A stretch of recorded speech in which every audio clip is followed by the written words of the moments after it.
Buenos dias. Gracias. Espanyol tuloy tayo. Salamat muli sa may magsisyan. Baby lang nung araw, ngayon ay nag-ano na sila, nag-delete. Yan. Maraming mga nasaksihan natin. Si Pauline, wala pa nung araw sa mundo yan. Ay kumakanta. From nasaksihan natin, simula baby hanggang sa tumanda. Purihin ang Panginoon. Amen po ba? Nakita-kita tayo muli sa umaga nito. Salamat sa Panginoon, magandang panahon. At nagre-reklamo mga Pilipino, mainit yan. Binigyan tayo ng Panginoon ng malamig-lamig na panahon. Bear with me, no? Sa umaga nito. Yan. Samahan tayo ng Panginoon. Ang deep desire ni David sa kanyang buhay, alam niyo ko kaya, nakatulad niyo rin na may mga deep desire sa buhay. Kung babasahin niyo ang Chronicle, yung transition ng chapter 28, 29 to 2 Chronicles, it's about his project. Ang kanyang project dito ay yung gumawa ng templo. Si David naman, kung talagang yung aaralin, sabi nga sa Psalm 27 verse 4, "Kaya Yahweh, isang bagay lang aking hinihiling. Iisa lamang talagang aking hangarin, ang tumira sa templo niya habang buhay. Upang kagandahan ni Yahweh aking mapagmasdan, at do'y humingi sa kanya ng patnubay." Ito po yung deep desire ni David. Kaya pag binasa nyo nga yung Psalms 23, yung ending nun, to stay in the house of the Lord forever. Mahalaga sa kay David ang templo. Alam nyo, maraming hindi kasi nakakaunawa. Mamaya papaliwanag ko sa inyo ng kahalagahan ng temple, ng tabernacle, ng church ni Jesus Christ, saka yung hardin. Sineseparate nila na ano yun ka, kay Kristo na tayo, kaya baliwalain na natin yung mga gathering. Mamaya papaliwanag ko sa inyo para mabuksan ang ating mga isip sa reform talagang katuruan na ang covenant ng Panginoon ay hindi hinihiwalayan. Even sa mga material na bagay. Merong prefiguring, Pastor, what's that? Merong foreshadowing. Ibig sabihin, ito ang magsasalarawan ng ating pananampalataya at ng pagiging sentro natin sa pananampalataya kay Kristo. At i-explain ko sa inyo yan mamaya para talagang maintindihan natin. Kasi may mga ibang pastor na talagang totally dinisregard na yung ganon. Para sa kanila, hindi na mahalaga yung mga gather-gathering. Si Kristo lang. Extreme yun. Delikado yun. Foreshadowing ang lahat. Mamaya explain ko sa inyo. As I said, si David ay may deep desire. At ito nga po, yung pangarap niyang makabuo ng isang templo. Sapagkat ang Israelita ay 400 plus years ay mobile ang kanilang church. Ang kanilang church ay hinahatak-hatak. Tama ba? Mobile ba salitang yun? Yung tabernakulo ay kung saan sila mag-tent.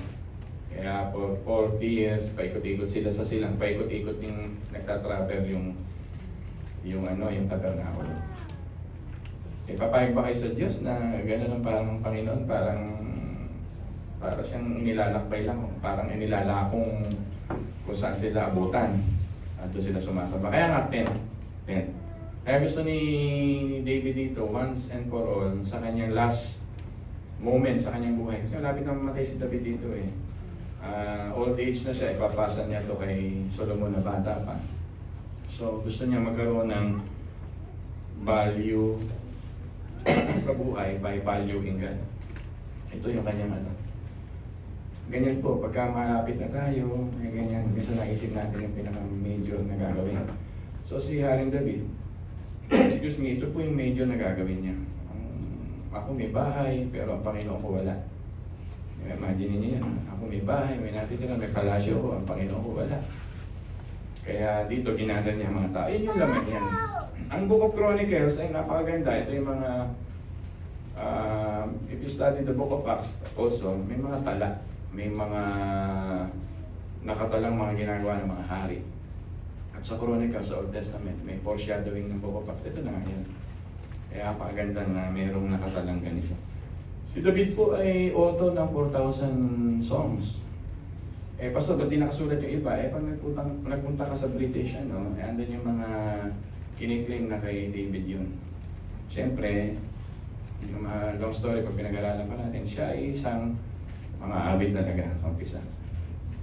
At bago magkaroon ng hymn noong 15th century, 16th, 17th, 18th century, 19th century, may mga Jewish worship na katulad ito. At ito yung pinapasa sa traditional na mga churches. At yung Jewish worship nila ay may harp at 4,000 song leaders. If you read Samuel, ay imaginein mo yung mga ganitong kasama ni David na pinorm niya sa temple. Eh walang mapaglagyan sa tent. Kaya kailangan gumawa ng templo para mailagay niyo yung 4,000 niyang mga awit doon. Ay imaginein mo, tayo tatatlo, 4 maawit eh, nasasayahan na ating loob. Pero kung may 4,000 umaawit, Jewish worship, ay ito po yan. Kaya salamat sa pupunta niyo ito. Ang pagsamba ay engagement mo. Katulad ni David sa Diyos. You are here for that reason. You praise Him, you will listen to Him, and you will bring your offering of talent, treasure, and time to the Lord. As I said, pinapangarap at pinakamasarap sa buhay niya ay ang makasama ang presensya ng Diyos. Yung po ang pinapangarap ng lahat ng mga passionate sa Diyos. At pinakamasarap ay ang makasama ang presensya ng Diyos. Amen po ba doon? Kaya yung tabernakulo, it is 38, dwelling, and God tabernacle with us, John 1:14. Sa long story, ibig sabihin, ang Diyos naging Emmanuel, being with His people. At galing pa rin ang tabernakulo ito doon sa tent o tabernakulo nga na pinagmimitingan ng mga Hudyo. Tuloy natin ating pag-aaral. Ang value ni God kay King David, ang pinakamahalaga. Yan. Ang Diyos po ay napakahalaga that we are not here to take Him for granted. Ang Diyos po natitake for granted na maraming tao. Pero hindi po dapat kasi siya ang most valuable sa lahat. Yan, hindi ko napapaliwanag yan. Declaration number 1, hindi ito yung declaration ng parang Pentecostal. Ito yung declaration, sabihin mo nga sa buhay mo sa umagang ito, God is the most important in my life. God is the most important in my life. Yun yung kaya sinulat yung 28 and 29 Book of Chronicles. Because God is the most important to the life of David. So this is also our declaration. Ang Diyos, ang pinakamahalaga sa aking buhay. As I said, ang context nito ay doing a project, the house of God. His heart is so interested, si David.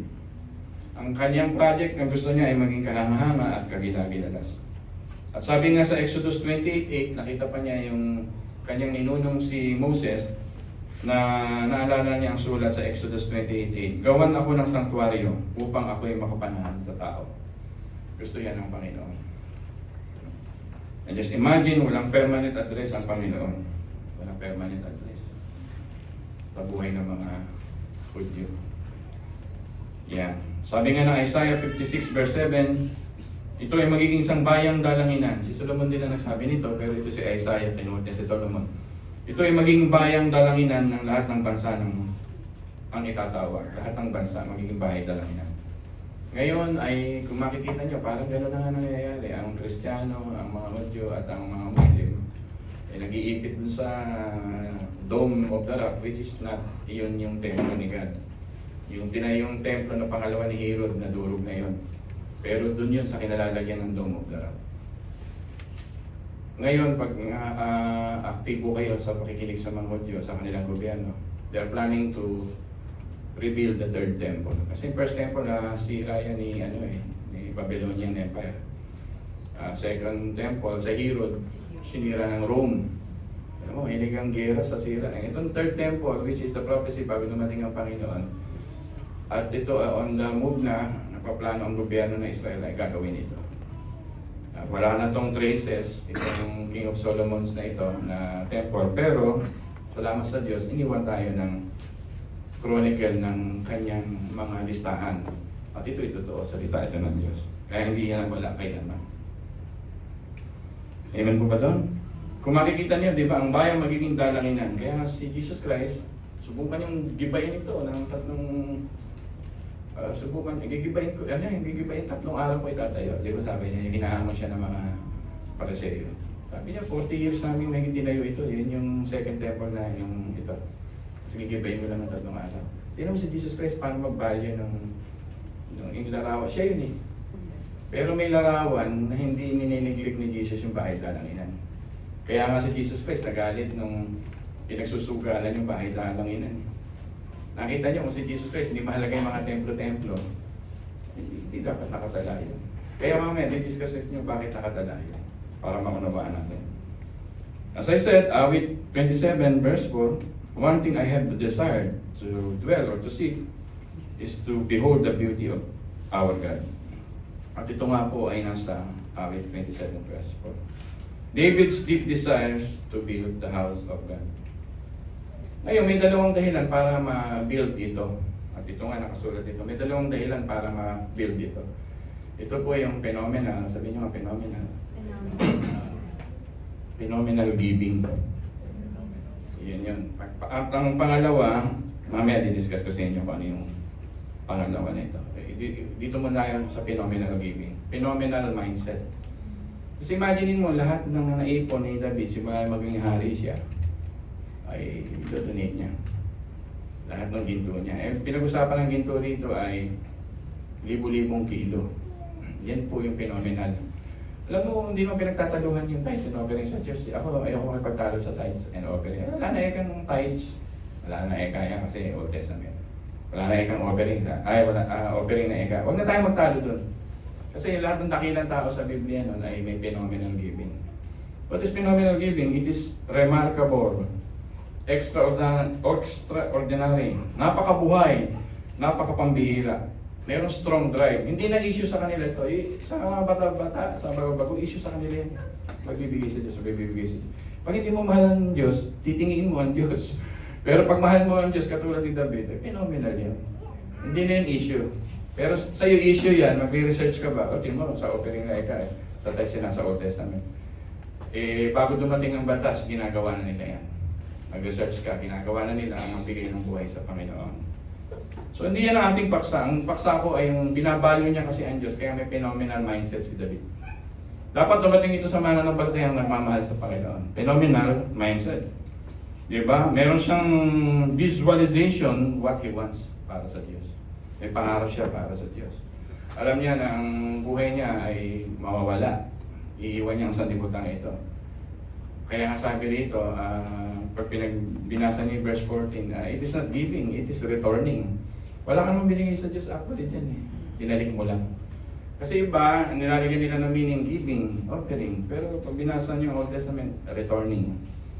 Lahat sa'yo, talento mo, kalakasan mo, oras mo, nabuhay ka rito sa mundo, eh wala ka namang ginawa doon pag di ang Diyos yun. Lumabas ka lang sa mundo, sinilang ka ng nanay mo dahil gusto ng Diyos. Amen ba doon? Eh, bakit ang Diyos ay hindi tayo magiging passionate sa Kanya, di ba? Ayun, kaya ang ibig sabihin ng phenomenal giving, it is full of resolution, resolute, determinado, hindi patitinag. Talaga may project dito si Haring David at nadamay dito ang lahat ng kanyang general. At yung kanyang mga general, sabi rito ay hilariously, courageously, and joyfully. Yun ang translation, hilarious in giving. Tama ngayon sa Korinto na give with a cheerful heart.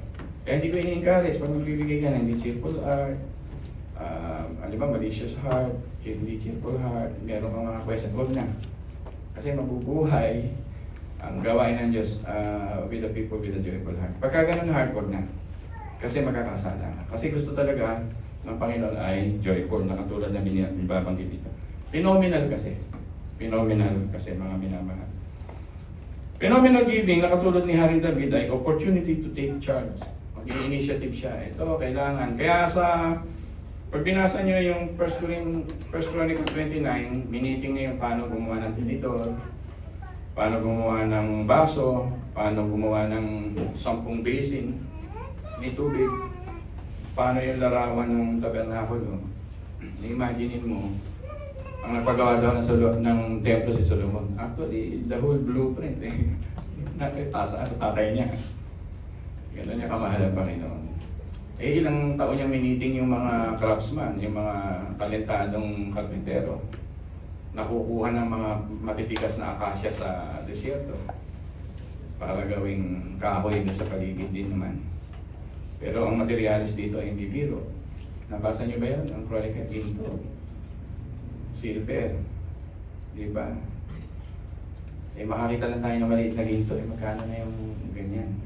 Eh dito, 10 tonelada, 100,000 of kilo. Kaya mayaman na Israel, eh. Hindi natin alam kung saan napunta yung mga ano na yun ngayon. Ano? So much for that. Under this phenomenal giving is the command and the charge and the costing. Dito tayo sa command. Ang command, tingnan niyo yung mga Bible niyo sa 1 Corinthians, sa Chronicle. May Bible po ba kayo? Kasi magagalit si Kuya Amado kung wala kayong dala. Kuya Amado, tinuturo ko lagi. Sabi sa 28 verse 1, tinitiis ko yung likod ko, medyo masakit eh. Tinipon ni David sa Jerusalem ang lahat ng mga pinuno ng Israel. Lahat ng pinuno ng mga lipi, lahat ng namamahala ng mga pangkat na naglilingkod sa hari. Ang mga pinuno ng mga libo-libo at mga pinuno ng mga daan-daan. Tinawag din niya ang mga katiwala ng mga ari-arian at ang mga kawan ng hari at ang mga anak niya. Lahat ng may mga tungkulin sa palasyo, lahat ng mga matatapang na lalaki at lahat ng mahuhusay ng mandirigma. Bla bla bla. Dinipon niya lahat iyon.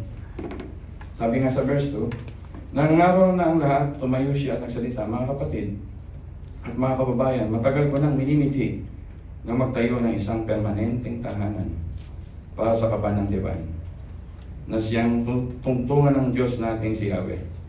Inihanda ko na ang lahat na kailangan upang maitayo ito. Wow, phenomenal. Sabi niya, ngunit sinabi sa akin ng Diyos na hindi nga ako ang magtatayo ng templo, kundi si Solomon. Ang gusto ko lang sabihin sa inyo, may command siya because of his deep desire. Kung titingnan niyo verse 9 and 10 ng chapter 28, yun tayo umaalis. Kinig po kayo mabuti para may matutuhan tayo. Sabi rito sa verse 9. At ikaw naman, Solomon, anak ko, kilalanin mo ang Diyos na iyong Ama at paglingkuran mo siya ng buong puso at pag-iisip. Sapagkat sinisiyasat ni Yahweh ang ating damdamin at nanauunawaan ating binabalak at iniisip. Kung lalapit ka sa Kanya, tatanggapin ka niya. Ngunit tatalikuran mo siya, itatakwil ka niya magpakailanman. Alalahanin mong ikaw ang pinili ni Yahweh upang magtayo ng Kanyang banal na templo. Magpakatatag ka at gawin mo ito ng may buong paninindigan. May charge ka agad kay Solomon. Isipin mo, anak mo, bilinan mo ng ganitong babala na if you leave my project, if you do not do this project, eh tatakwil ka na ni Yahweh. Yun ang context eh. At mamaya, merong personal na pagtatalaga, seremonya. Sa chapter 29, babanggitin ko ito sa inyo. Yung charge to Solomon. Diba? Napaka ano ng Panginoon. May blueprint, may ceremony, handed to Solomon.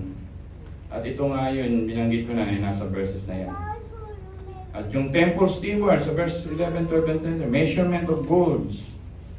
Diba? Ilawan, sisidlan, patungan, tinidor. Hindi ko nababasahin. Ang lahat ng yan ay inasikaso ni Solomon, ay ni David. Ganun po kahalaga sa kanya yung pagtitipon, yung lugar. Palato, tinidor. Parang yung ganun-ganun na sa church. Eh, makakabili naman tayo yan, tapo na yan. Eh, di ba, minsan ganyan tayo. Kaya naman mabili ng church ng ganyan. 1,000 balis na nawawala, di ba? Ganun. Hindi natin na itatabi. May bahay ng gaganda mga halaman nyo sa bahay. Eh, pag lumalabas na ako, tinto yung halaman ni God.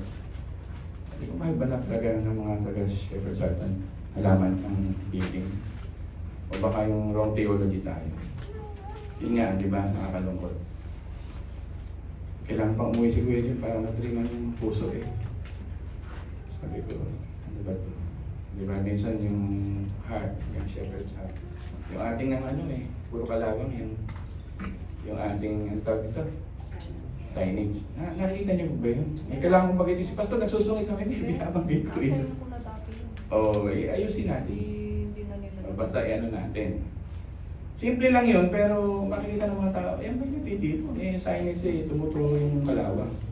Sinubukan ko magparada minsan doon, ginanong ko sa sasakyan ko eh. Yung kalawang napunta to sa lamig. Sabi ko, konting sermon lang naman yung binanggit ko na yun. Pero, tingnan nyo, kung ang costing, tingnan sa verse 7 and 9, yung costing, nag-charge nyo sa verse 7 and 9. Kusang loob silang nagbigay at ang natipon para sa gawaing templo ay 175,000 kilong ginto, 350,000 kilong pila, 630,000 kilong tanso, at 3,500,000 kilong bakal. Pinagkaloob nila ang lahat ng mahalagang bato sa kabangyaman ng templo ni Yahweh na nasa pamahala ni Jehiel na mula sa angka ni Gershon. Masayang-masayang mga tao sa kanilang makusang loob na paghahandog kay Yahweh. At labis din itong ikitinuwa ni Haring David. Mahihiya tayo, yun yung ibig sabihin.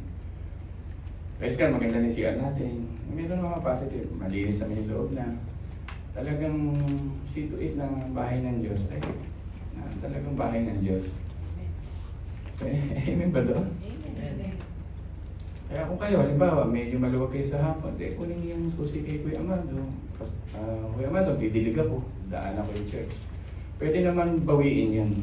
Niisip ko nga magtanim na ng yung dry na hindi kailangan ng tubig. Kasi nga, wala namang didilig. Lagay kaya ako ng ano yung pang-desierto na laman? Cactus na lang. Kasi pag naglagay ako ng bonggabilid, baka mamatay. Baka wala mag-clean. Busy kasi kayo lahat. Pag-aaral, sa inyong mga ginagawa-gawa sa buhay. Binitingin din si Pastor. Busy kayo lahat, ito yung halaman sa harap. Pastor, ba't ayaw mong gawin? Hindi ako gagawa kung ayaw niyo. Pupunta ako dito. Sabihin niyo lang. Diba? Lalapit ng bahay ninyo, ang gaganda ng bahay niyo, ang bahay ng Diyos, isang dumi. Diba? Ano ba tayo nahihiya? Nahihiya tayo sa Panginoon.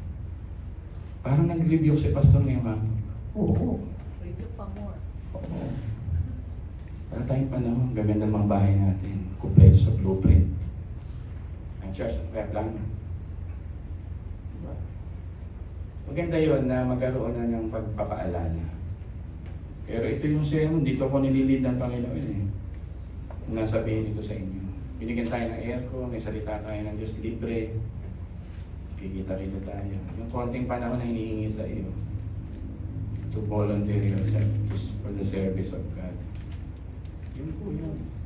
Yung mga plato nyo hindi na ginagamit at maganda naman, donate nyo na sa church.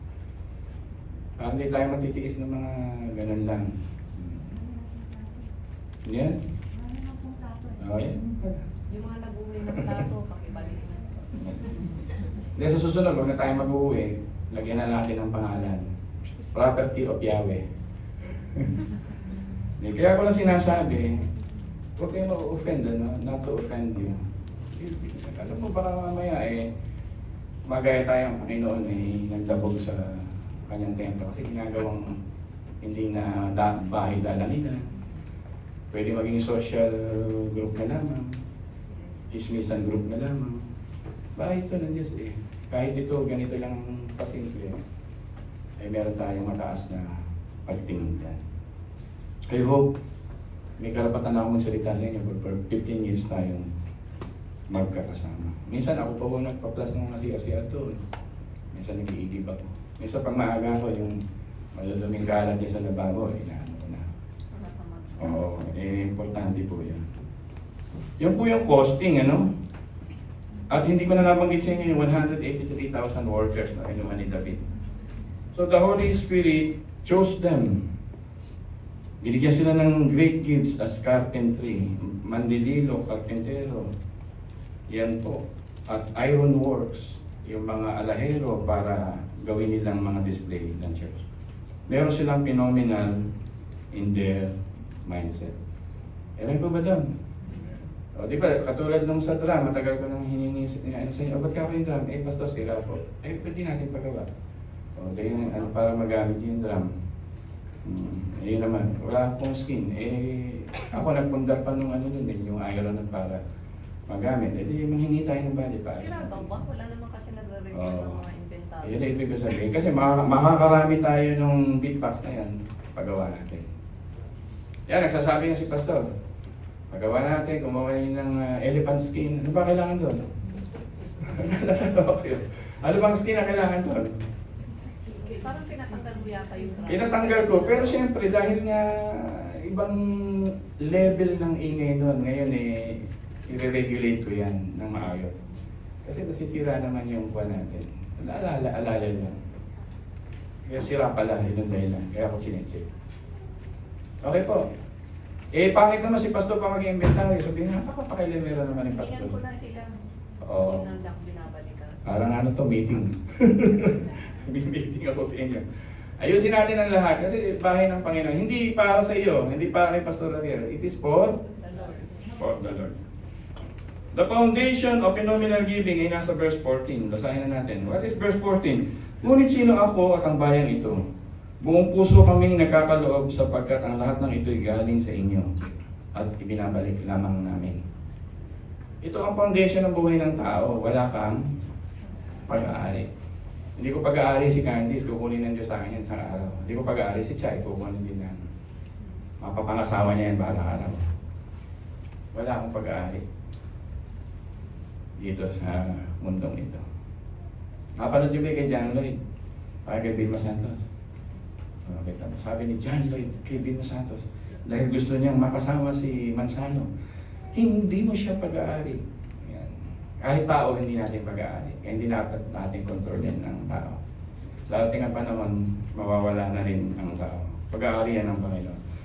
This is the foundation of phenomenal giving. Kaya mo magbigay sa Diyos kung may mindset kang, ay hindi naman ito sa akin kasi ito ay sa Diyos. Yung taong hindi nagbibigay sa Diyos kasi akin to eh. Nagets nyo? Akin to, pag bibigay to, pinaghirapan ko to, akin to. Yun yung mindset na baliktad sa mindset ni David. Si David dito, sabi sa verse 14, ay galing sa inyo at ibinabalik lamang namin. Pagka ganito na mindset natin, katulad ko, kahit na medyo masama pa ka, dahil ako'y pag-aari ng Diyos eh. Kailangan kong magturo, kailangan kong kumanta. Ibigay natin yan sa Panginoon.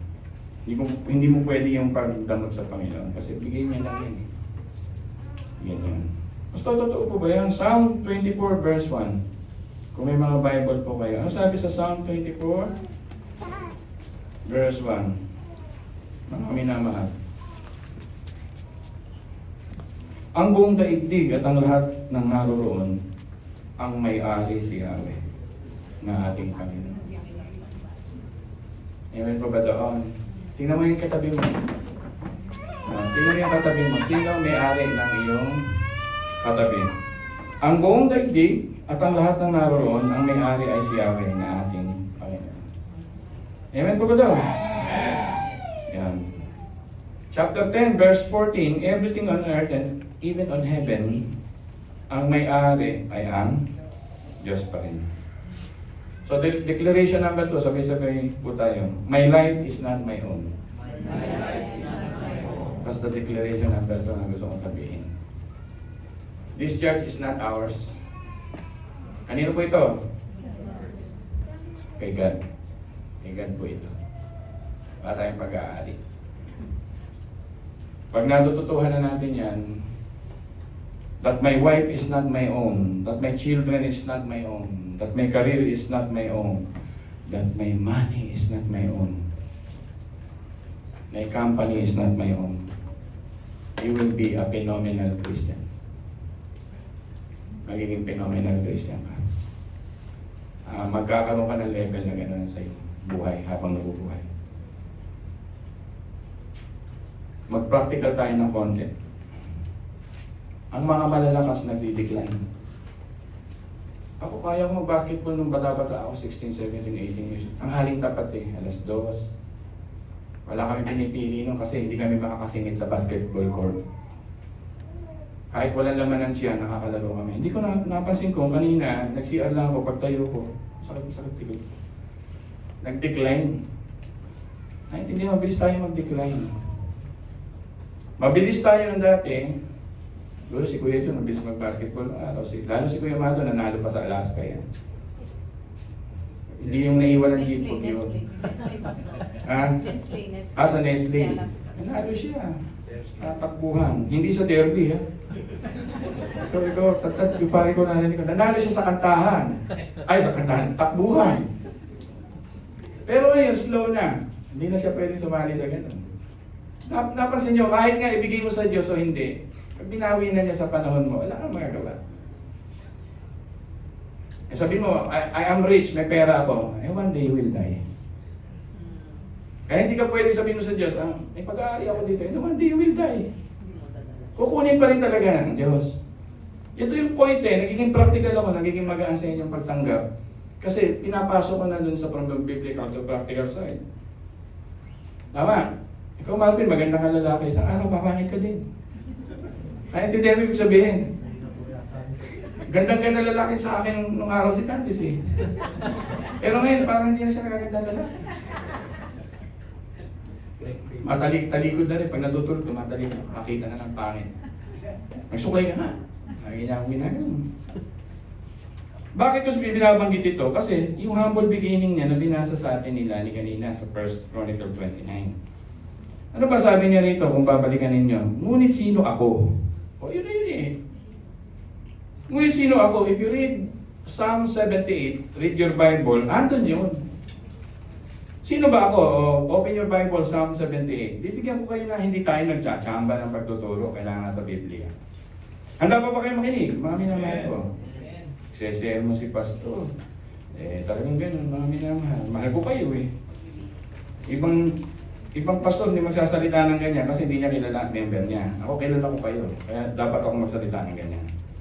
Kasi ganun ang pagmamahal. Psalm 78. Hanapin niyo rito yung Bible pa ng dalawa ko ay hindi ito. Yon. 68. Magsisimula ako sa verse 68. Sa halip, pinili niya ang sambayanan ni Judah. At ang bundok naman ng Zion, ang tirahang minahan niya. Doon niya tinayo yung banal na sanktuaryo. Yan na. Katulad ng nasa langit na tahanan niyang dako, lubos niyang pinatatag na tulad ng mundong ito. Amen. Verse 17. Ang kinuhang pangunahi sa mahirap pa hinugot. O sino yun? Yung sa mahirap pa hinugot? Hindi nga siya pinili eh. Nasaan siya? Puro gwapo iniharap kay Samuel eh. Hindi siya iniharap eh. Ano siya sa parang at nagpapastol siya eh. Pinatawag pa siya ni Samuel eh. Di ba? Hindi naman mayaman si David eh. Sabi niya sa mahirap pa ako hinugot.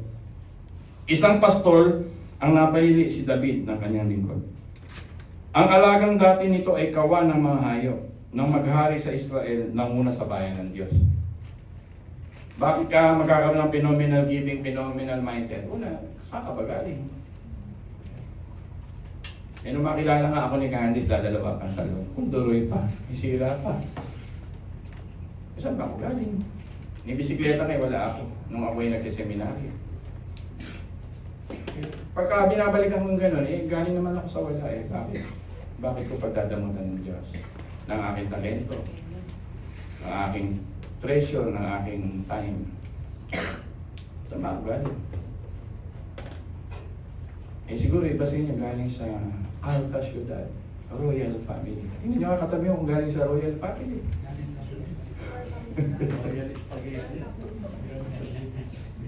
Kahit Royal Family, pag tinrace back mo yung mga ninununod, magsasaka rin yun. Magsasaka lahat. Pag tinrace back mo lahat, ay pinalayas ng Diyos sa hardin. At kailangan kumita sa pagsasaka. That's the reality of life. Ang gusto lang sabihin sa atin ng Panginoon, paalala, na may humble beginning si David. Kaya kaya niyang ibigay ang lahat kasi wala naman siya noong araw. Ang bigyan ka ng opportunity ng Diyos na magawa mo ito sa buhay mo ay napakalaking bagay. Na mahalin mo ang Diyos passionately. Na magkaroon ka ng worship, deep desire sa heart mo habang nabubuhay ka. Kaya sabi niya, gusto kong magstay sa templo for the rest of my life na lamang, sabi ni David. Posible mangyari yun eh. Hindi naman mangyayari for the rest of the life. Namatay din siya, di ba? Pero yun yung heart niya. At nangyari din naman nung nakikita na niya na yung kanyang project ay sumusulong through David, through Solomon. Second point, andito na tayo. Ito yung tinatawag na prefiguring in giving. Prefiguring. Alam mo, sa Pentecostal, gagamitin nila salita prophetically. Sa atin kasi foreshadowing ang ginagamit natin. Kasi gusto natin nasa Bible at hindi tayo dun sa may makukuha lang na benepisyo. Pero ang tawag dito ay prophetical giving o foreshadowing giving. Pastor, paliwanag mo sa amin ng konti bago mo ituloy ito. Alam mo, nung likhain ni God si Adan at si Eva, ito rin yung Eden. Sa Eden. Yung Eden, according to the traditional Jews, hindi kasi naitala, lalo na sa mga sulat ni Jerome, importante yan, ay dito rin inialay si anak ni Abraham? Si Isaac. Hindi kayo mabuti. At dito sa pag-aalay kay Isaac sa mountain na ito, kaya ang hardin ay sa bundok eh. Hindi ako naniniwala sa patagang hardin. Kasi umaagos dito ang Euphrates, Tigris, Gishon, and Pishon. Bakit umaagos ang apat na ilog na ito na iisa na naging apat na gihiwalay? Para bigyan niya ng bihaya yung tinatawag na mga tagalupa. Dito, nakakukuha niya ibig sabihin. Sa Book of Revelation, pag binasa ninyo, ay ganun. Bubuhayin ng Panginoon ang lahat ng iyon na mayroong aagos na ilog at mayroong buhay na puno na hindi siya nawawala magpakailanman. Ngayon, yung hardin, andun yung presence ni God sa tree. Ang presence ni God sa Book of Exodus, Leviticus 9, Deuteronomy sa Old Testament ay nasa tabernacle. Yung tabernacle, nandun ang presence ng Diyos, katulad na nasa puno na nandun ang tabernacle. Eh, di ba may dalawang anghel doon na nakabantay doon sa hardin? Yung kerubin. Kaya nga nung mag-aalay na lang si Cain at si Abel doon sa harapan sa gate na lamang, nakaharap sila sa east. Kaya nga ang mga Muslim ngayon, ang mga Hudyo ngayon, pag nananalangin sila, ginagaya nila sa Cain at si Abel, nakaharap doon sa kasi andun yung presence ni God. So yung tabernacle, andun yung presence ni God. So sa book of John chapter 1 verse 14, and Christ tabernacle with us. Si Christ yung tinuturing na tabernakulo natin. Tapos yung design ng templo ay nanggaling sa design ng tabernacle. Kung ano yung tsura ng Ark of the Covenant na may tabernakulo, i-design yung buong building na yun ayon doon sa tabernacle na ayon sa hardin. Makinig kayong mabuti. Pag pinag-aralan nyo ng gusto, ang temple ni God, ang lahat na nasa dingding na ginto, vegetable, palm, flowers, ang mga nakalagay sa loob ng Holy of Holies na mga ginto ay inspired by the Garden of Eden. Kaya bakit mo itatapon ang foreshadowing na larawan ng ating Panginoon sa Kristo, the Garden of Gethsemane, which is the Garden of Redemption. The Garden of Eden is the Garden of Innocence. Kaya ang Bible, Old Testament to New Testament, hindi yan itinatapon. May foreshadowing lang, larawan na ang sentro ng ating pananampalataya ay si Kristo. Hindi mo itatapon ang pagtitipong ito dahil si Kristo ang dahilan nito. Hindi mo pinababayaan ang pagtitipon dahil si Kristo ang dahilan nito. Minamahal mo ang church kahit yung alikabok dito nililinis mo dahil si Kristo ang dahilan noon. If you read Colossians, everything was built for Him. Mas malinaw na sinasabi ito ni Apostol na Pablo. Bakit ko binabanggit ito? Nung mapasok ka sa Christianity, sa pananampalatayang Kristiyano, napakayaman natin. Kasama tayo doon. Hindi yun basta pupunta ka pa sa Mecca at mag-iipit ng papel doon. Heto na, kay Kristo ang lahat ng ito. May foreshadowing, may prefiguring. May hardin, may kerubin. Kung ang tabernacle of Ark, pag pinag-aralan nyo, may dalawang angel sa dalawang gilid. Eh si Kristo Jesus, nung siya ay nasa tomb, dalawang angel doon sa tomb na Ark. Sino naman ang tomb nung bago mag-resurrection siya? Eh sino ang Ark? Sino ang temple? Sino ang tabernacle? Eh wasakin yung templong ito sa loob ng 3 araw itatayo. That's Jesus Christ. Kaya ang church life ay napakahalaga. Ito na, kung mapapasok na, maintindihan ninyo na hindi dapat natin itapon ng isa't isa. Sapagkat tayo ay galing pa sa hardin, kung saan nilalang si Adan. At hindi pa tapos ang Panginoon. Kung saan siya umalis sa Jerusalem, doon sa area niyo, doon din sa babalik. Kaya ang tawag nga sa kanya ngayon ay Holy Land. Basta ba't may Holy Land? Chosen people. Nasa ang Biblia? Romans chapter 9, John chapter 10, Ephesians chapter 1. At tayo mga sanga dinugtong kay Kristo, kaya tayo mapapalad ngayon mga minamahal. Binabalyo natin ang ating pananampalataya. Ngayon, pag naririnig nyo ang ganitong turo ng Biblia sa atin, lalo kang dapat na-celebrate ng pagsamba. Minamahal mo ang iyong pananampalataya.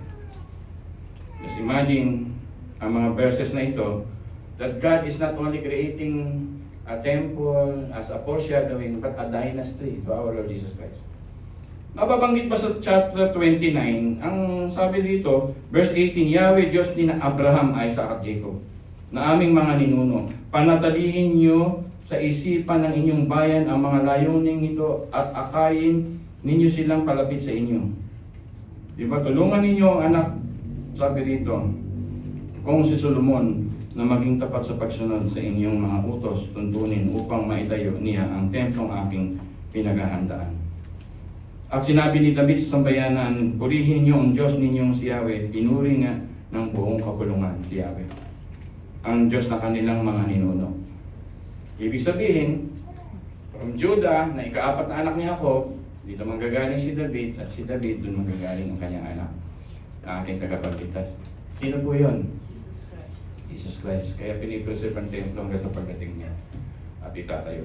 Mahabang storya, ito ay talagang pangturo ko sa inyo.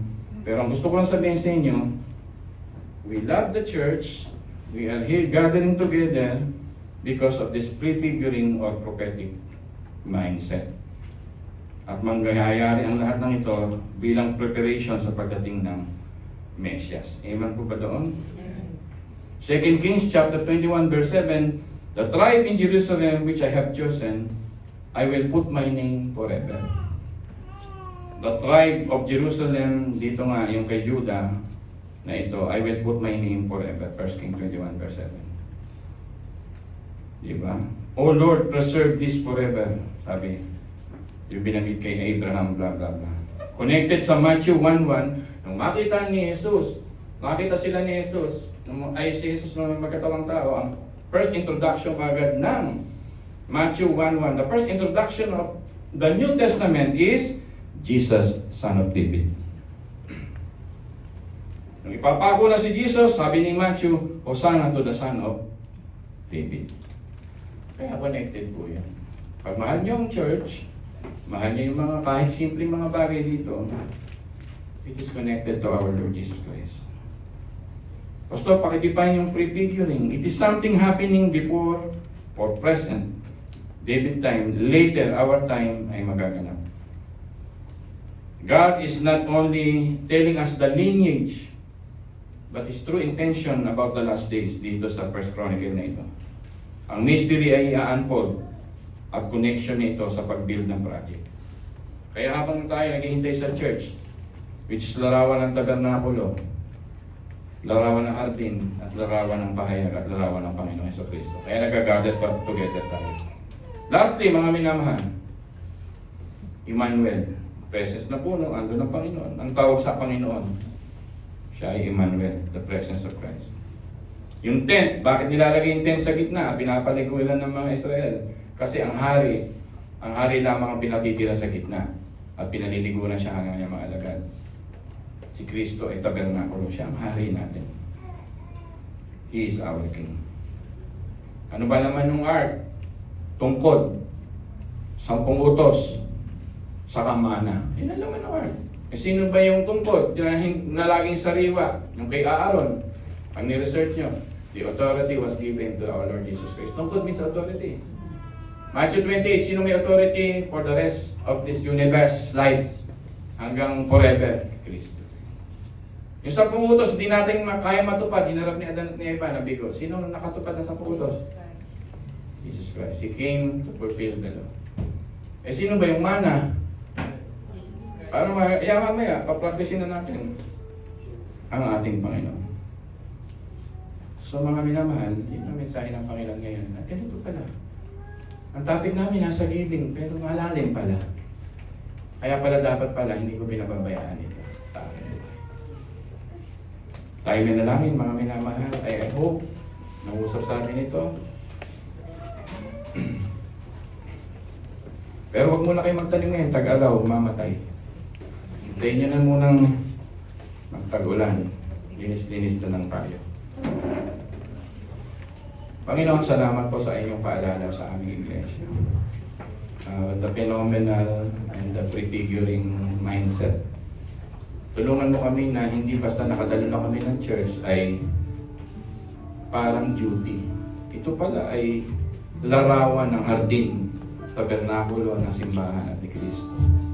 At ang pagdating ng panahon dito sa Book of Revelation, naaagos dito ang tubig ng nagbibigay ng buhay at bungang walang katapusan. That's why there will be new heaven and new earth.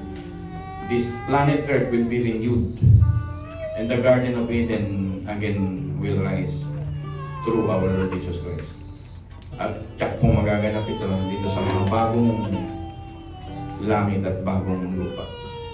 It's hard to compress in our mind, in our hearts, but teach us, Holy Spirit, na talagang pahalagahan ang aming pananampalataya. Huwag baliwalayin ang pananampalataya ngayon. Ito ay hindi lamang conventional na kami ay Christian, but this is a covenant that we belong to God. So help us to realize that habang kami humihinga sa mundong ito, how rich, how powerful, how blessed we are because of our Lord Jesus Christ. Ama, maraming salamat po. Sana ay maraming may natutuhan, maraming napagsabihan, at maraming nabigyan ng kahalagahan. We will do it in love. We will do it in a heart to carry each other's burden peacefully and lovingly. Kaya tulungan mo kami sa church na unti-unti itong pasanin ang lahat ng mga burdens na pasanin dito sa iglesia. Marami pong salamat. The mighty name of Jesus we pray. Ang lahat ay magsabi na Amen.